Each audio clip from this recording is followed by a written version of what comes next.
Hi friends, Navratri మొదటి రోజు చాలా స్పెషల్. ఈ రోజు శైల్పుత్రి దేవిని పూజిస్తారు.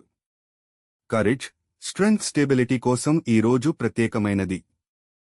శైల్పుత్రి అంటే పార్వతీదేవి మొదటి రూపం. హిమాలయ రాజు కుమార్తె, అందుకే ఆ పేరు వచ్చింది. శైలాపుత్రి, డాటర్ ఆఫ్ మౌంటైన్. అమ్మను పూజిస్తే కరేజ్, స్టెబిలిటీ మరియు న్యూ బిగినింగ్స్ లైఫ్లో వస్తాయి అని నమ్మకం. ఈ రోజు రెడ్ కలర్ డ్రెస్ ధరించడం చాలా శుభప్రదం. నెయ్యితో దీపం వెలిగిస్తే హెల్త్ మరియు ఎనర్జీ పెరుగుతాయి.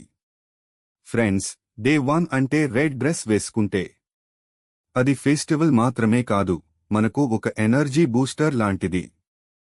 ఇలా శైల్పుత్రి దేవిని భక్తితో పూజిస్తే కరేజ్ మరియు పాజిటివిటీ అనేవి లైఫ్లోకి వస్తాయి. మరి మీరు ఈ రోజు ఏ కలర్ డ్రెస్ వేసుకున్నారో కామెంట్స్లో చెప్పండి. మరియు మీకు ఈ వీడియో నచ్చినట్లు అయితే లైక్ చేయండి.